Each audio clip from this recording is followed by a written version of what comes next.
I want to note that while I'm a devoted fan of the New York Metropolitans, that I am well aware that this is the last weekend of the regular baseball season. And I want to publicly state that I am rooting for the New York Yankees to make the playoffs. No booing, Red Sox fans.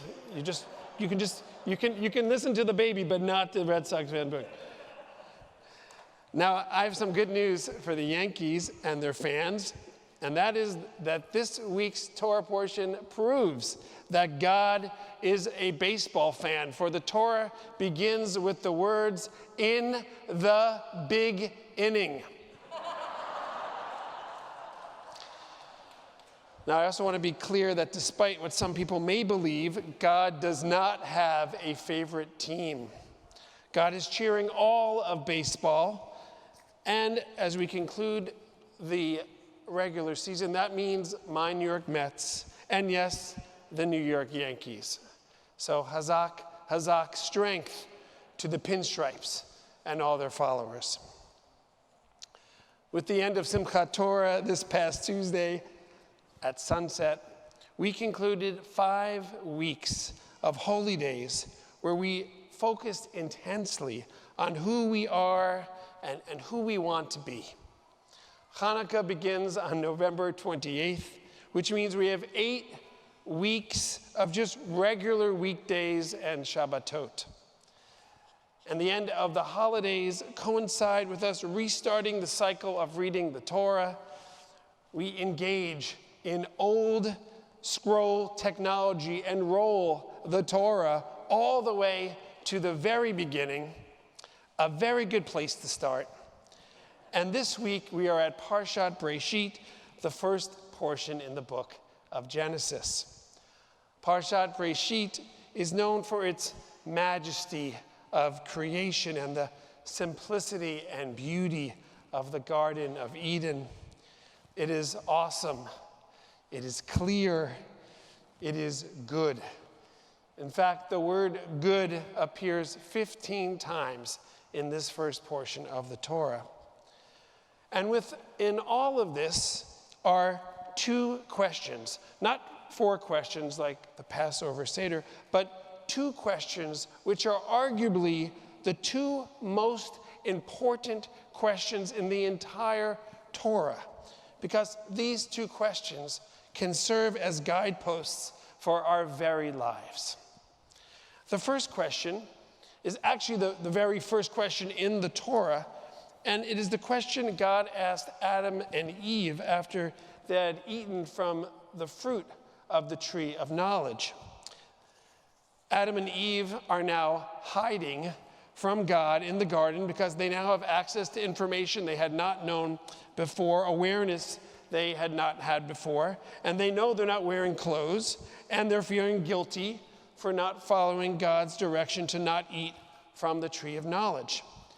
And God asks, Ayeka, where are you?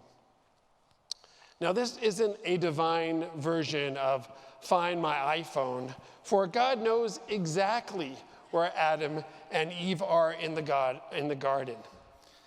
God always wins at hide and seek. Now, God is asking them to consider where they are on their journey of being people.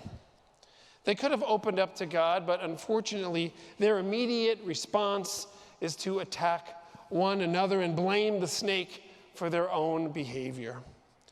Disappointing, no doubt, as they could have been honest and reflective and gained from the lessons of being newly self-aware and truly asked themselves, where am I?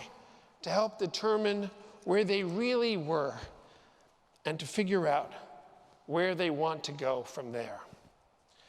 It's a missed opportunity for them and an alert for us to not miss the chance to do the same, no matter where we are on our journey.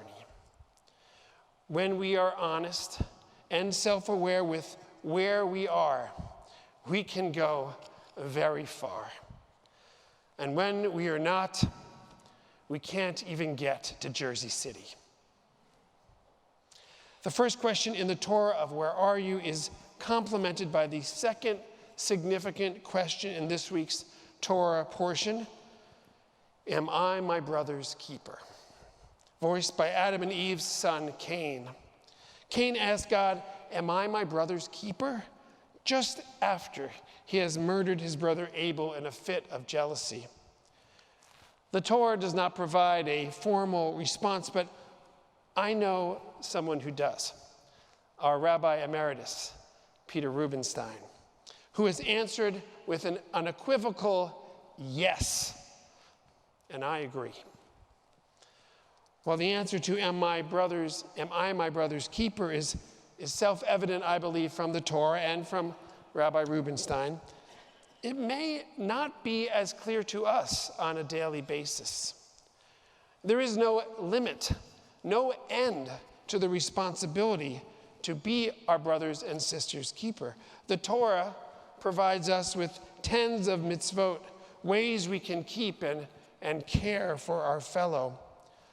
Each of us must determine how we make manifest these mitzvot. And if you're looking for a rule of thumb as to how much we should be supporting our brothers and sisters, our tradition asks us to side with the over, not the under, however we define our counting. These two critical questions of Breshit are to be in a healthy, dynamic relationship with each other. We are charged to be acutely self-aware, honest, and focused on our personal journey, and to be keenly sensitive to our siblings walking the street beside us. These two questions help define what it means to live a Jewish life. Now here you are, coming to synagogue tonight, the intensity of high Holy Day introspection and responsibility in the rearview mirror. And what do you get in the first portion of the Torah? Two critical questions that implore us to be our best selves. No slacking here. But this is no surprise. We are used to being challenged to live at the highest of standards every single week, every single day, in every single Torah portion. That is what we are all about, and I would have it no other way. Friends, it is the top of the first in the big inning in the game of our lives in the year 5782, and each of us is at the plate. Let us use these lessons from the two most important questions in the Torah to win big. Shabbat Shalom.